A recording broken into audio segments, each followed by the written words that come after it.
if you ask me what is more important, land or language, I would tell you, for me personally, language is much more important than the specific land on which I live. Yes, it's nice to be part of the land where you grew up in, absolutely. However, if this land is not available for me anymore, I don't mind moving to another place. Whereas if you put a gun to my head and say, you're not allowed to speak your native tongue, your language, I would be very upset. So for example, in my own case, when I make a trip down memory lane, I need a passport, a visa, and a certificate from my government that there is no terror attacks in Sinai Desert. Because when I was a child, I grew up in Eilat, which is the southern city of Israel. However, Sinai Desert was in the hands of Israel. So we went to Sinai every weekend. So when I want to see my childhood, panoramas, I have to go to Egypt now. And Egypt is a foreign land.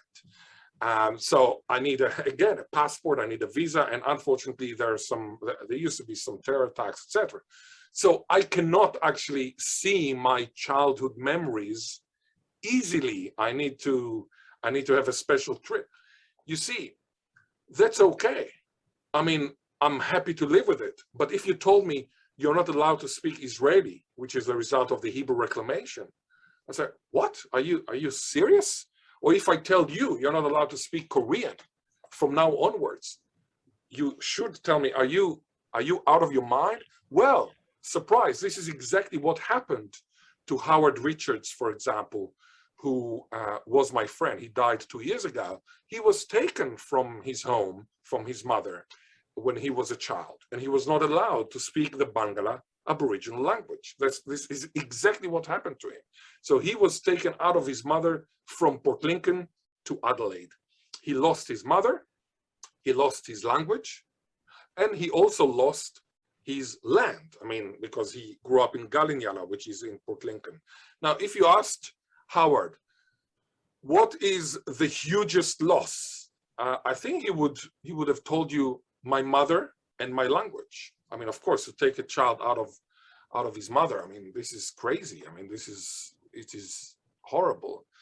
I've just watched a film, an Italian film. There is an Italian film festival here in Adelaide. It's called Volevo nascondermi. I wanted to hide myself. And it's about a child who was taken out of his mother, and and he became mad, etc., etc.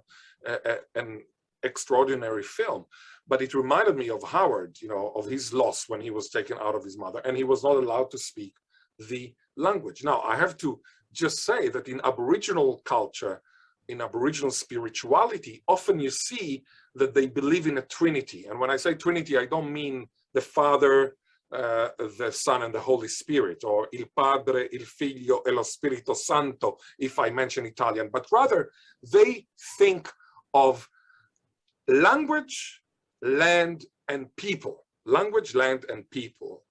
And therefore, in their spirituality, there is no difference between language and land, or language and people. In fact, and this is fascinating and multifaceted because it adds another complexity to your first question about intangibility.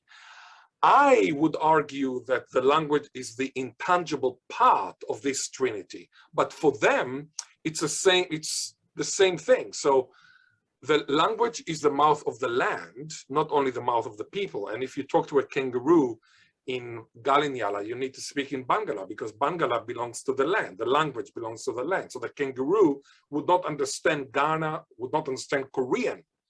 The kangaroo would only understand Bangla in that specific land because it is a trinity. It's a tripartite whole.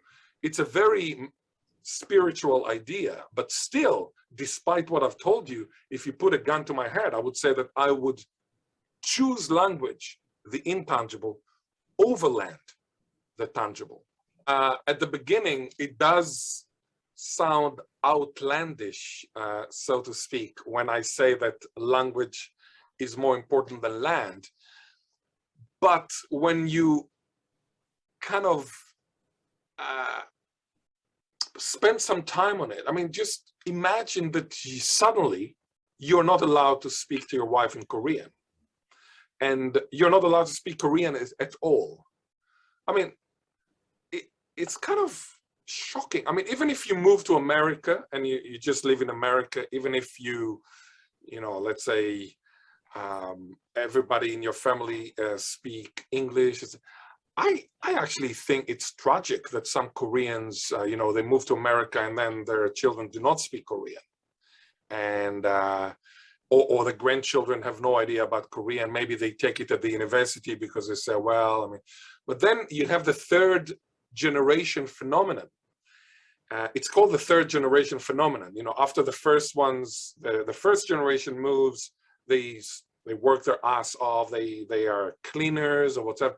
The second generations are doctors, lawyers, professors, and then the third generation, you know, after the family has money, then they say, okay, so who am I? Maybe I will be a Korean artist.